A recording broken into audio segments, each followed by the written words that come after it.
అసెంబ్లీకి పోయి అధ్యక్ష అనాలంటే ఓట్లలో నిలబడాలి, పబ్లిక్ దానికి పోవాలి, గెలిపిస్తే ఏం చేస్తారో చెప్పుకోవాలి, పైసలు ఖర్చు పెట్టాలి, బీర్లు దాపాలి, బిర్యానీలు తినిపియాలి.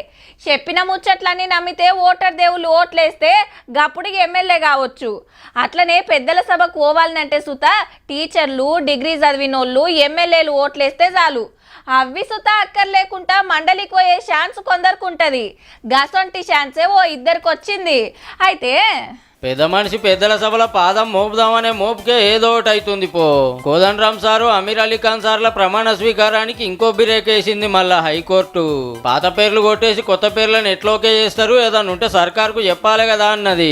క్యాబినెట్ మీటింగ్ పెట్టుకుని ఎమ్మెల్సీ పేర్లను ఫైనల్ చేసి మళ్ళా ఫస్ట్ కాంచి షురూ చేయాలని ఆర్డర్ వేసింది.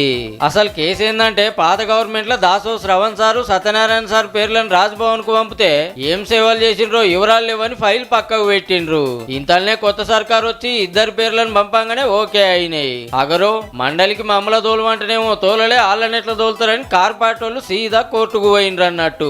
6 నెలల కిందటనే బీఆర్ఎస్ లీడర్లు కోర్టుకు పోతే కోదండరామ్ సార్ పేరు వచ్చి నెలన్నర అయింది. కోర్టులో వాయిదాల మీద వాయిదాలు పడుతుండే వరకు ఎవరు ప్రమాణ స్వీకారం చేస్తారో క్లారిటీ లేకుండా అయింది. ఇప్పుడు మళ్ళా ఫస్ట్ కాంచి షురూ చేస్తే ఈ ఇద్దరు పేర్లనే మళ్ళా ఓకే చేసి గవర్నర్ మేడానికి పంపితే మేడం సంతకం పెడితే గప్పుడు ఎమ్మెల్సీలు అవుతారన్నట్టు.